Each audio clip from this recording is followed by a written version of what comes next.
ರೀ ಹಸಿ ಕಾಜುದು ಪಲ್ಯ ಮಾಡಮ್ರಿ. ಗೇರು ಬೀಜ ಇರ್ತಾವಲ್ರಿ, ಗೇರು ಬೀಜದ ಪಲ್ಯ ಮಾಡಮ್ರಿ. ನಮ್ಮ ಕಡೆ ಅಂತೂ ಸಿಗಲ್ರಿ ಅದ್ರ ಹೆಸರು ಗೇರು ಅನ್ನೋದು ನನಗೆ ಗೊತ್ತಿದ್ದಿಲ್ರಿ. ನಾನು ತೋರಿಸ್ದ ನೀವೇ ಹೇಳಿರಿ ಗೇರು ಅಂತೇಳಿ, ನನಗೆ ಗೊತ್ತೇ ಇದ್ದಿಲ್ಲ ಅದ್ರದ್ದು. ಅವು ಮಾಡ್ಲಿಕ್ಕೆಲ್ಲ ಅದ್ರ ಮ್ಯಾಲೆ ಸ್ಕಿನ್ ಇರ್ತಾರೆ, ಆ ಸ್ಕಿನ್ ತೆಗಿಬೇಕಾದ್ರೆ ಬಿಸಿನೀರು ಹಾಕಿ ಇಡ್ಬೇಕ್ರಿ ಒಂದು 10 ನಿಮಿಷ.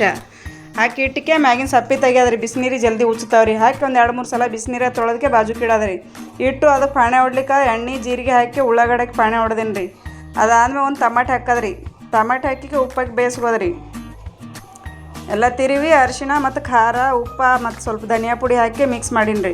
ಮಿಕ್ಸ್ ಮಾಡಿ ಅವು ತೊಳ್ಕೊಂಡು ಕಾಜು ಹಾಕಿಕ್ಕೆ ಸ್ವಲ್ಪ 1 ನಿಮಿಷ ಮುಚ್ಚಿಡೋದ್ರಿ. ಮುಚ್ಚಿಟ್ಟಿಕ್ಕೆ ಬಿಸಿನೀರು ಹಾಕಿ ಕುದಿಲಕ್ಕೆ ಇಡೋದ್ರಿ.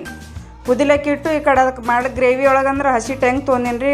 ಮತ್ತು ಹಸಿ ಶುಂಠಿ, ಬೆಳ್ಳುಳ್ಳಿ, ಕೊತ್ತಂಬರಿ ಅವೆಲ್ಲ ಚಂದ ಹುರ್ಕೊಂಡ್ಕೆ ಮಿಕ್ಸರ್ ಕಚ್ಚೀನಿ ರೀ. ಇದಕ್ಕೆ ನೀವು ಹಸಿ ಕೊಬ್ಬರಿ ಹಾಕ್ಲಿಕ್ಕಂದ್ರೆ ನಡೀತದೆ. ಅವೇ ಕಾಜುನೇ ಸ್ವಲ್ಪ ಮಿಕ್ಸರ್ ಕಚ್ಚಿ ಹಾಕೋರು ನಡೀತದೆ. ನಮ್ಮ ಕಡೆಗೇನು ಸಿಗಲ್ಲ ಬಿಡ್ರಿ, ಸಿಕ್ಕರೆ ಹೇಳಕತ್ತೀನಿ. ಮಾಡಿ ನೋಡಿರಿ. ಇಷ್ಟ ಆದ್ರೆ ನಮ್ಮ ಚಾನಲ್ ಸಬ್ಸ್ಕ್ರೈಬ್ ಮಾಡಿರಿ, ಒಂದು ಲೈಕ್ ಮಾಡಿರಿ.